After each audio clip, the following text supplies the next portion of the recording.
ऋचा चड्ढा ने एक ट्वीट करते हुए लिखा, कर्मा इज रियल।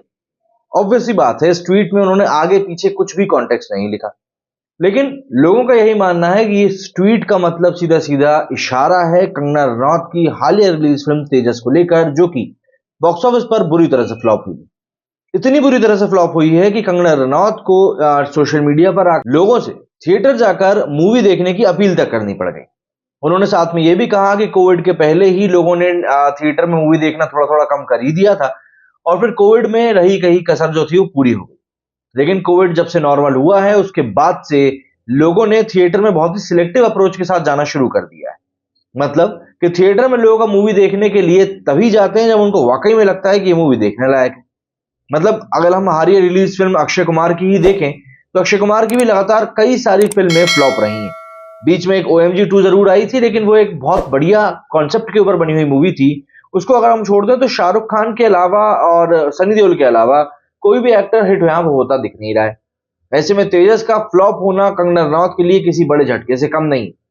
20 करोड़ रुपए का पहले इसका बजट बताया जा रहा था, बाद में 45 करोड़ रुपए बताया गया। कई लोग बोल रहे हैं 50 से 60 करोड़ भी इसका बजट है तेजस का। लेकिन बजट कितना ही हो, इवन अगर 20 करोड़ रुपए भी इस मूवी का बजट है, तो भी यह मूवी बहुत बुरी और बहुत बुरी तरह से फ्लॉप हुई।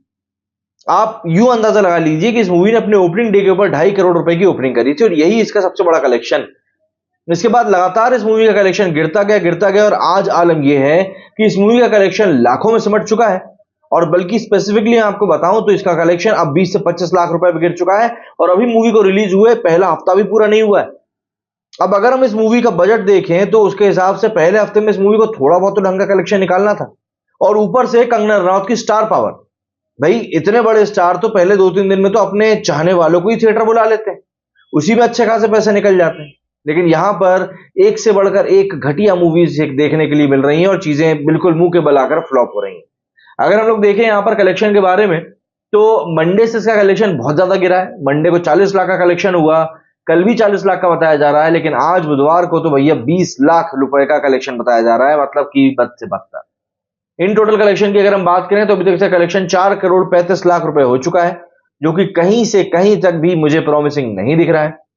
ऐसे में कंगना रनौत के सामने इस समय बहुत बड़ी मुश्किलात खड़ी ये हो चुकी है कि इससे पहले उनकी काफी मूवीज लगातार फ्लॉप हुई, और अब यहां पर अगर हम देखें तो तेजस का भी फ्लॉप होना किसी खतरे से कम नहीं है, क्योंकि चंद्रमुखी 2 में उतना किरदार उतना बड़ा था नहीं, तो इसलिए हम उसको उनकी एक सोलो मूवी तो नहीं कह सकते। बट हाँ, तेजस एक सोलो रिलीज मूवी थी, और ऐसी मूवी थी जो कि अमूमन बॉलीवुड में देखने के लिए नहीं मिलती। लेकिन क्योंकि स्टोरी उतनी ग्रिपिंग नहीं थी, प्लस एक फाइटर प्लेन के साथ बनी हुई मूवी में एक अच्छे ग्राफिक्स ना होना एक बड़ा सवाल भी खड़ा करता है। यहाँ पर अब हम कोई टॉप गन मैवरिक तो देख नहीं रहे हैं, ऑब्वियस सी बात है, हम तेजस की बात कर रहे हैं। इसके अलावा इस मूवी से थोड़ी बहुत उम्मीद लग रही थी कि चलिए पहले हफ्ते में तो अपने बजट को रिकवर कर लेगी, वो भी पूरी तरीके से गिर चुकी है, और यहाँ पर मूवी का बजट मैंने आपको बताया। तो इसीलिए अब ऋचा चड्ढा जैसे जो उनके सह कलाकार हैं, वे सब के सब बातें करना शुरू कर चुके हैं कि भैया कर्मा इज रियल। तो आप बताइए, अब आपका इस बारे में क्या कहना है, कमेंट करके। मेरे जुनियर फिलहाल उतना ही। जय हिंद, जय भारत।